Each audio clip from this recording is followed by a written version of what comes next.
Counting കാസിലേക്ക് എല്ലാവർക്കും സ്വാഗതമുണ്ട്. നമ്മൾ ഇന്ന് പരിചയപ്പെടാവുന്ന വാഹനം എന്ന് വെച്ചിട്ടുണ്ടെങ്കിൽ ഹാരിയറാണ്. ടാറ്റയുടെ ഹാരിയറിനെ കുറിച്ച് ഞാൻ പിന്നെ ഇൻട്രൊഡക്ഷൻ്റെ ആവശ്യമില്ലല്ലോ. ടാറ്റ ഏറ്റവും കൂടുതൽ വിറ്റഴിക്കപ്പെട്ട എക്സ്യൂവീസിൽ ഒന്നാണ് ഈ കിടക്കുന്ന മുതൽ. ഇതിൻ്റെ ഇടിച്ചാൽ തന്നെ അറിയാം അതിൻ്റെ സ്ട്രെങ്ത്ത്. അതാണ് ഈ ഒരു വാഹനത്തിൻ്റെ പ്രത്യേകത. 2019 ഇതിൻ്റെ മോഡൽ വന്നിരിക്കണം. 19 മോഡൽ XT എന്നുള്ള ഓപ്ഷൻ വന്നിരിക്കണം. നല്ല കലക്കം വണ്ടിയാണ്. നല്ല ന്യായമായിട്ട് തന്നെ എന്ന് പറഞ്ഞിട്ടുണ്ടെങ്കിൽ ഒരു രീതിയിലുള്ളൊരു കംപ്ലയിൻറ്റോ കാര്യങ്ങളൊന്നും നമുക്ക് ഈ വാഹനത്തിൽ കിട്ടാനില്ല. പിന്നെ ഇതിൻ്റെ ഓണർഷിപ്പിനെ കുറിച്ച് പറയുകയാണെങ്കിൽ സെക്കൻഡ് ഓണർഷിപ്പ് നിൽക്കുന്ന വണ്ടിയാണ്. ഡീസലാണ്. പിന്നെ പറഞ്ഞ പോലെ തന്നെ 19 മോഡലാണ് വന്നേക്കണം. XT എന്ന ഓപ്ഷനാണ്. അപ്പോൾ ഇതിൻ്റെ ഫുള്ള് വീഡിയോ ഞാൻ കവർ ചെയ്യുന്നുണ്ട്. ഇൻറ്റീരിയേഴ്സ്, എക്സ്റ്റീരിയേഴ്സ്, എഞ്ചിൻ ഭാഗം എല്ലാം വിശദമായിട്ട് ഞാൻ വീഡിയോ കൂടി തന്നെ പറഞ്ഞുകൊണ്ട് വീഡിയോ സ്കിപ്പ് ചെയ്യണം. കാരണം എവിടെയും എന്തെങ്കിലും പാച്ചോ ഡെൻറ്റോ കാര്യങ്ങളൊക്കെ ഉണ്ടെങ്കിൽ അതൊക്കെ നമ്മൾ ഈ വീഡിയോയിൽ കൂടി തന്നെ പറഞ്ഞു പോകുന്നുണ്ട്. ഓക്കെ, അപ്പോൾ ഒരു ഹാരിയർ ഫുൾ കണ്ടിട്ട് അതിന് ശേഷം നമുക്ക് ഇതിൻ്റെ റേറ്റും കാര്യങ്ങളൊക്കെ സംസാരിക്കാം. നമ്മൾ ഇന്ന് പരിചയപ്പെടാൻ പോണത് ഞാൻ ഈ പറഞ്ഞ ഹാരിയറാണ്. ഹാരിയർ എന്ന് പറഞ്ഞിട്ടുണ്ടെങ്കിൽ നമ്മളിപ്പോൾ അധികം ഹാരിയറൊന്നും പരിചയപ്പെടുത്തിയില്ല, എനിക്കറിയാം. ഈ ഒരു വണ്ടി ഫുള്ള് നോക്കിയേക്കാണ്ട, ഫുള്ള് ലുക്ക് അറൗണ്ട് വീഡിയോയിലേക്ക് ഞാൻ പോകുന്നുണ്ട്. ഹാരിയർ ഇറങ്ങിയ ടൈമിൽ തന്നെ നമുക്കറിയാം അത് മാർക്കറ്റിൽ വളരെയധികം അക്സെപ്റ്റഡ് ആണ്. ഒരുപാട് ആൾക്കാർ ഹാരിയർ വാങ്ങിച്ചിട്ടുണ്ട്. ഇപ്പോഴും ഹാരിയറിൻ്റെ ആ ന്യൂ ഷേപ്പും കാര്യങ്ങളൊക്കെ വന്നതിന് ശേഷം വളരെയധികം ഡിമാൻഡ് നിൽക്കുന്ന വണ്ടി കൂടിയാണ് ഈ ഒരു ടാറ്റയുടെ ഹാരിയർ. കേട്ടോ, വണ്ടി ഒരു വൈറ്റ് കളറാണ്. ഹാരിയറിന് ഏറ്റവും ചേരുന്നൊരു കളർ വൈറ്റും കൂടിയാണ്. അതും കൂടി നമ്മൾ എടുത്ത് പറയേണ്ടിയിരിക്കുന്നു. പിന്നെ വണ്ടിയുടെ ഫുള്ള് ലുക്ക് അറൗണ്ട് വീഡിയോ നിങ്ങളുടെ ഫ്രണ്ടിലേക്ക് എത്തിക്കൊണ്ടിരിക്കണം. എല്ലാ ഭാഗങ്ങളും നോക്കാം, വിശദമായിട്ട് നോക്കാം. ഇതാണ് വണ്ടിയുടെ ടോപ്പ് വ്യൂ വരുന്നത്. നല്ല നീറ്റായിട്ടിരിക്കുന്ന ടോപ്പ് വ്യൂ നമുക്ക് ഇവിടെ കാണാൻ പറ്റും. വീലാർച്ചും ടയർ കണ്ടീഷനിലേക്ക് നമുക്കൊന്ന് പോയേക്കാം. ഇവിടെ വീലാർച്ചിലേക്ക് വരുമ്പോൾ നല്ല ക്വാളിറ്റി തന്നെ ഇരിക്കുന്ന വീലാർച്ച് നമുക്ക് ഇവിടെ കാണാൻ പറ്റും. നല്ല ഗ്രിപ്പും ടയേഴ്സ് വെക്കുന്നുണ്ട്. അലോയ്സും ഒറിജിനൽ ടാറ്റയുടെ അലോയ്സ് തന്നെ നമുക്ക് ഈ വണ്ടിക്ക് വരുന്നുണ്ട്. നമുക്ക് വണ്ടിയുടെ ഫ്രണ്ട് പോർഷനിലേക്ക് പോകാം. ഇതിൻ്റെ ബോണറ്റും ഫ്രണ്ടും കാര്യങ്ങളും നോക്കാം. ബോണറ്റ് നോക്കാം. നല്ല ക്വാളിറ്റി തന്നെ ഇരിക്കുന്നു. ഒരു ഡെൻറ്റോ പാച്ചോ കാര്യങ്ങളൊന്നും കിട്ടുന്നില്ല. വിൻഷീൽഡായാലും നീറ്റായിട്ടിരിക്കുന്ന വിൻഷീൽഡ് നമുക്ക് ഇവിടെ കാണാൻ പറ്റും. ഫ്രണ്ട് പോർഷനിലേക്ക് വരാം. ഫ്രണ്ട് പോർഷനിലേക്ക് വരുമ്പോൾ ലാമ്പിലേക്ക് പോയേക്കാം. DRLs നമുക്ക് ടോപ്പിൽ നമുക്ക് കാണാൻ പറ്റും. ലാമ്പായാലും നല്ല ക്വാളിറ്റി തന്നെ ഇരിക്കുന്നു. ഫോഗ് ലാമ്പും കാര്യങ്ങളൊക്കെ കിട്ടുന്നുണ്ട്. ഇവിടെ ബമ്പേഴ്സിലേക്ക് വരാം. ബമ്പേഴ്സ് നല്ല വൃത്തിയിൽ തന്നെ ഇരിക്കുന്ന ബമ്പേഴ്സ് നമുക്ക് ഇവിടെ കാണാൻ പറ്റും. ഇവിടെ ആയാലും ലാമ്പ് നീറ്റായിട്ട് ഇരിക്കുന്നു. നമുക്ക് ഫെൻഡേഴ്സിലേക്ക് വരാം. ഫെൻഡറുടെ പക്ക ക്വാളിറ്റി തന്നെ ഇങ്ങനെ ഫെൻഡർ ഇടുന്നുണ്ട്. നല്ല ഗ്രിപ്പും ടയേഴ്സ് ഇടുന്നുണ്ട്. അലോയ്സും നല്ല ക്വാളിറ്റി തന്നെ ഇരിക്കുന്ന അലോയ്സും നമുക്ക് ഇവിടെ കാണാൻ പറ്റും. നമുക്ക് സൈഡ് പോർഷനിലേക്ക് വരാം. രണ്ട് ഡോറും നോക്കാം. രണ്ട് ഡോറായാലും ക്വാളിറ്റി തന്നെ ഇരിക്കുന്ന ഒരു സ്ക്രാച്ചോ ഡെൻറ്റോ കാര്യങ്ങളൊന്നും നമുക്കിവിടെ കിട്ടുന്നില്ല. നീറ്റായിട്ടിരിക്കുന്നു. ഇവിടുത്തെ വീലാർച്ച് നോക്കാം. ഈ വീലാർച്ചും നീറ്റായിട്ടിരിക്കുന്നു. നല്ല ഗ്രിപ്പും ടയേഴ്സ് ഇടുന്നുണ്ട്. അലോയ്സും നല്ല ക്വാളിറ്റി തന്നെ ഇരിക്കുന്ന അലോയ്സ് നമുക്ക് ഇവിടെ കാണാൻ പറ്റും. സൈഡ് പോർഷൻ നോക്കാം. സൈഡ് പോർഷൻ നല്ല വൃത്തി തന്നെ ഇരിക്കുന്ന സൈഡ് പോർഷൻ നമുക്ക് ഇവിടെ കിട്ടുന്നുണ്ട്. ബാക്കിലേക്ക് വരാം. ബാക്കിലേക്ക് ഇവിടെ ഡീഫോക്കസും കാര്യങ്ങളും കിട്ടുന്നുണ്ട്. റിയർ വൈപ്പർ വരുന്നുണ്ട്. സ്പോയിലേഴ്സ് കാര്യങ്ങളൊക്കെ വരുന്നുണ്ട്. അതേപോലെ തന്നെ ഇവിടെ ലിഡിലേക്ക് വരാം. ലിഡായാലും നല്ല ക്വാളിറ്റി തന്നെ ഇരിക്കുന്ന ലിഡ് നമുക്ക് ഇവിടെ കാണാൻ പറ്റും. ബമ്പേഴ്സിലേക്ക് വരാം. താഴെ ഫൈബർ ഇൻസേർട്ടും കാര്യങ്ങളൊക്കെയാണ് വന്നേക്കുന്നത്. ഇവിടുത്തെ വീലാർച്ചിലേക്ക് വരാം. ഈ വീലാർച്ച് ആയാലും നല്ല വൃത്തി തന്നെ ഇരിക്കുന്ന വീലാർച്ചും കൂടെ കാണാം. നല്ല ഗ്രിപ്പും ടയേഴ്സ് കിട്ടുന്നുണ്ട്. അലോയ്സ് ആയാലും നല്ല ക്വാളിറ്റി തന്നെ ഇരിക്കുന്ന അലോയ്സ് നമുക്കിവിടെ കാണാൻ പറ്റുന്നുണ്ട്. രണ്ട് ഡോറിലേക്കും വരാം. രണ്ട് ഡോറും വൃത്തി തന്നെ ഇരിക്കുന്നു. സ്ക്രാച്ചോ ഡെൻറ്റോ കാര്യങ്ങളൊന്നും ഡോറിൽ കിട്ടുന്നില്ല. കീലെസ് എൻട്രി വന്നേക്കണേ. ഡോറിന് ഓപ്പൺ ചെയ്തിട്ട് ഇൻറ്റീരിയേഴ്സും വെച്ചപ്പെടാം. ഇവിടെ നല്ല വൃത്തി തന്നെ ഇരിക്കുന്ന ഒരു ഡോർ പാഡ്സ് കൺട്രോൾസും കാര്യങ്ങളൊക്കെ വരുന്നുണ്ട്. ഇൻറ്റീരിയേഴ്സ് നോക്കാം.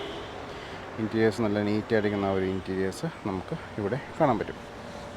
ഓക്കെ, നമുക്കിവിടെ ഡാഷ്ബോർഡിലേക്ക് വരാം. ഇവിടെ നമുക്ക് എയർ ബാഗ് സപ്പോർട്ട് വരുന്നുണ്ട്. ഡാഷ്ബോർഡൊക്കെ നീറ്റായിട്ടിരിക്കുന്നു. ഇവിടെ നമുക്ക് മിഡിൽ നമുക്ക് മ്യൂസിക് സിസ്റ്റം കാര്യങ്ങളൊക്കെ വരുന്നുണ്ട്. ഇവിടെ നമുക്ക് സ്റ്റിയറിംഗ് കൺട്രോൾസ് കിട്ടുന്നുണ്ട്. നമുക്ക് ക്രൂസ് കൺട്രോളിൻ്റെ ബട്ടൺ കാര്യങ്ങളൊക്കെ നമുക്കിവിടെ കാണാൻ പറ്റും. മാനുവൽ ട്രാൻസ്മിഷനാണ്. അതേപോലെ തന്നെ നമുക്കിവിടെ ടാറ്റ ഹൈർ നമ്മൾ കണ്ടുകൊണ്ടിരിക്കുന്ന ഒരു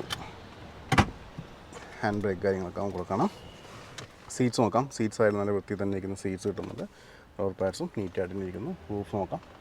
റൂഫും ക്വാളിറ്റി തന്നെ ഇരിക്കുന്നുണ്ട്. ഇവിടുത്തെ റിയറിലെ സീറ്റ്സും നല്ല വൃത്തി തന്നെ ഇരിക്കുന്ന സീറ്റ്സ് നമുക്കിവിടെ കാണാൻ പറ്റും. ഓക്കെ, പയ്യെ നമുക്ക് ഇതൊന്ന് ഓൺ ചെയ്തിട്ട് ഒരു കിലോമീറ്റേഴ്സ് എത്താൻ നോക്കിയേക്കാം. ഓൺ ചെയ്യുമ്പോൾ നമുക്കിവിടെ കാണാൻ പറ്റുന്നത് 1,05,000 കിലോമീറ്റേഴ്സാണ് ഓടിയേക്കാൻ വണ്ടി നിലവിൽ. ഇനി നമുക്ക് പയ്യെ എക്സിറ്റ് അടിച്ചിട്ട് വണ്ടിയുടെ പാസഞ്ചർ സൈഡിലേക്ക് നോക്കാം. ഡോറിന് ഓപ്പൺ ചെയ്യണം. ഡോർ ഓപ്പൺ ചെയ്യുമ്പോൾ ഇവിടെ ഡോർ പാഡ്സ് നോക്കാം. ഡോർ പാഡ്സ് നീറ്റായിരിക്കും. ഡോർ പാഡ്സും കൂടെ കിട്ടുന്നുണ്ട്. അതേപോലെ ഇൻറ്റീരിയേഴ്സ് നോക്കാം. ഇൻറ്റീരിയേഴ്സ് നല്ല വൃത്തി തന്നെ ഇരിക്കുന്ന ഒരു ഇൻറ്റീരിയേഴ്സ് നമുക്ക് ഇവിടെ കാണാൻ പറ്റും. നമുക്കിവിടെ ന്യായമായിട്ടുള്ള ലെഗ് റൂം കാര്യങ്ങളൊക്കെ കിട്ടുന്നുണ്ട്. അതേപോലെ തന്നെ ഇവിടെ ആംറെസ്റ്റും കാര്യങ്ങളൊക്കെ നമുക്കിവിടെ കാണാം. അപ്പോൾ ഇവിടെ നിന്നുള്ള വാഹനത്തിൻ്റെ വ്യൂ നോക്കാം. നല്ല വൃത്തി തന്നെ ഇരിക്കുന്ന ഒരു ഇൻറ്റീരിയർ പോർഷനാണ് നിങ്ങൾ ഈ കണ്ടുകൊണ്ടിരിക്കേണ്ടത്. ഓക്കെ, നമുക്ക് ഡോറൊന്ന് ക്ലോസ് ചെയ്യാം. ഡോറൊന്ന് ക്ലോസ് ചെയ്തിട്ട് ഇതിൻ്റെ എൻജിൻ ഭാഗവും എയർ കണ്ടീഷൻ കാര്യങ്ങളൊക്കെ ഒന്ന് ചെക്ക് ചെയ്തേക്കാം. അപ്പോൾ നിങ്ങൾ ഈ കണ്ടുകൊണ്ടിരിക്കുകയാണ് ഈ ഒരു ഹാരിയറിൻ്റെ ആ ഒരു എൻജിൻ റൂം. നമുക്ക് നോക്കാം. നല്ല വൃത്തി തന്നെ ഇരിക്കുന്ന ഒരു എൻജിൻ ഭാഗമാണ് കണ്ടുകൊണ്ടിരിക്കുന്നത്. അതേപോലെ അഡ്ജസ്റ്റ് നോക്കാം. പേസ്റ്റിംഗ് ആയാലും നീറ്റ് അടിക്കുന്ന പേസ്റ്റ് നമുക്ക് കിട്ടുന്നുണ്ട്. ഇതിൻ്റെ ഫ്രണ്ട് ഭാഗമായാലും വൃത്തി തന്നെ ഇരിക്കുന്നു. ഇവിടെ അഡ്ജസ്റ്റ് നോക്കാം. അഡ്ജസ്റ്റ് നല്ല വൃത്തി തന്നെ ഇരിക്കുന്ന അഡ്ജസ്റ്റ് നമുക്ക് കിട്ടുന്നുണ്ട്. ഇവിടെ നമുക്ക് ബാറ്ററി നോക്കാം. ബാറ്ററിയൊക്കെ പവർഫുൾ ബാറ്ററിയാണ് വന്നുകൊണ്ടിരിക്കുന്നത്. നമുക്ക് ഇവിടുത്തെ ലിഡ് നോക്കാം. ലിഡായാലും നല്ല വൃത്തി തന്നെ ഇരിക്കുന്ന ആ ഒരു ലിഡ് നമുക്ക് ഇവിടെ കിട്ടുന്നുണ്ട്. ഓക്കെ, അപ്പോൾ ഇത്രയൊക്കെയായിരുന്നു വണ്ടിയുടെ എൻജിൻ റൂമിൽ നിന്ന് കാണിക്കാനുള്ളത്. പയ്യെ നമുക്ക് ഇനി ഇതിൻ്റെ ബൂട്ടിലേക്ക് നോക്കാം. ബൂട്ടിൽ എന്താണ് അവസ്ഥ വെച്ച് ചെക്ക് ചെയ്തേക്കാം. കീ എടുക്കാം. ഇതാണ് കീ വന്നേക്കണേ. നമുക്ക് ക്ലോസ് ചെയ്യാം. എന്നിട്ട് നമ്മളിവിടെ ഓപ്പൺ ചെയ്യുമ്പോൾ നിങ്ങൾ ഈ കണ്ടുകൊണ്ടിരിക്കുകയാണ് വാഹനത്തിൻ്റെ ഒരു ബൂട്ട് സ്പേസ്. കുഴപ്പമില്ലാത്ത ബൂട്ടും കാര്യങ്ങളൊക്കെ വരുന്നുണ്ട്. അതേപോലെ നമുക്കിനി ടൂൾസും കാര്യങ്ങളൊക്കെ അവൈലബിൾ ആണ്. വണ്ടിയുടെ സ്പെയർ വീലിലേക്ക് നോക്കാം. സ്പെയർ വീലായാലും കുഴപ്പമില്ലാത്ത ടിപ്പും കാര്യങ്ങളൊക്കെ നമുക്കവിടെ കിട്ടുന്നുണ്ട്. നമുക്കിവിടെ എഡ്ജസ്റ്റിലേക്ക് നോക്കാം. ഇവിടെ പൊട്ടിക്കൊരു ചെറിയ പാച്ച് പോലെ വെക്കുന്നുണ്ട്. ബാക്കി എഡ്ജസ്റ്റ് നീറ്റായിട്ടുള്ള ഒരു എഡ്ജസ്റ്റ് നമുക്ക് ഇവിടെ കാണാൻ പറ്റും. ലിഡിലേക്ക് വരാം. ലിഡായാലും നല്ല വൃത്തി തന്നെ ഇരിക്കുന്ന ലിഡാണ് കണ്ടിരിക്കുന്നത്. ഒരു ഡാമേജോ കാര്യങ്ങളോ നമുക്ക് ലിഡിലും കിട്ടുന്നില്ല. ഓക്കെ, അപ്പോൾ ഇതിലൊക്കെയായിരുന്നു ഹാരിയറിൻ്റെ വിശേഷങ്ങൾ. ഇനി നമുക്കിതിൻ്റെ റേറ്റും കാര്യങ്ങളൊക്കെ ഒന്ന് വിശദമായിട്ട് സംസാരിക്കാം. അപ്പോൾ നിങ്ങളെല്ലാവരും ഈ ഒരു വാഹനം കണ്ടു കഴിഞ്ഞു. ഞാൻ പറഞ്ഞ പോലെ തന്നെ 19 മോഡലാണ് വന്നേക്കണ, ഡീസൽ ഓപ്ഷനിൽ വന്നേക്കണ വണ്ടി, സെക്കൻഡ് ഓണർഷിപ്പ് കിട്ടുന്ന വണ്ടി.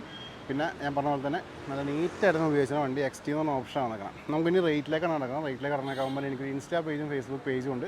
രണ്ടിൻ്റെ ലിങ്ക് ഞാൻ ഡിസ്ക്രിപ്ഷനിൽ കൊടുത്തുനിന്ന് ക്ലിക്ക് ചെയ്തൊന്ന് ഫോളോ ചെയ്തേക്കാം. വാഹന സംബന്ധമായുള്ള അപ്ഡേറ്റ്സ് ഡെയിലി നിങ്ങളിലേക്ക് വന്നുകൊണ്ടിരിക്കും. ഈ വാഹനത്തിൻ്റെ ആസ്കിംഗ് പ്രൈസ്, അപ്പോൾ ഈ വാഹനത്തിൻ്റെ ആസ്കിംഗ് പ്രൈസ് എന്ന് വെച്ച് കഴിഞ്ഞാൽ 11,90,000 രൂപയാണ്. അത് നെഗോഷ്യബിൾ പ്രൈസ് ആയിരിക്കും. വീഡിയോ താൻ ഡിസ്ക്രിപ്ഷനിൽ എൻ്റെ കോൺടാക്ട് നമ്പർ കൊടുത്താൽ നമുക്ക് മെസ്സേജ് അയക്കാം. കാര്യങ്ങളൊക്കെ ചോദിച്ച് മനസ്സിലാക്കാം.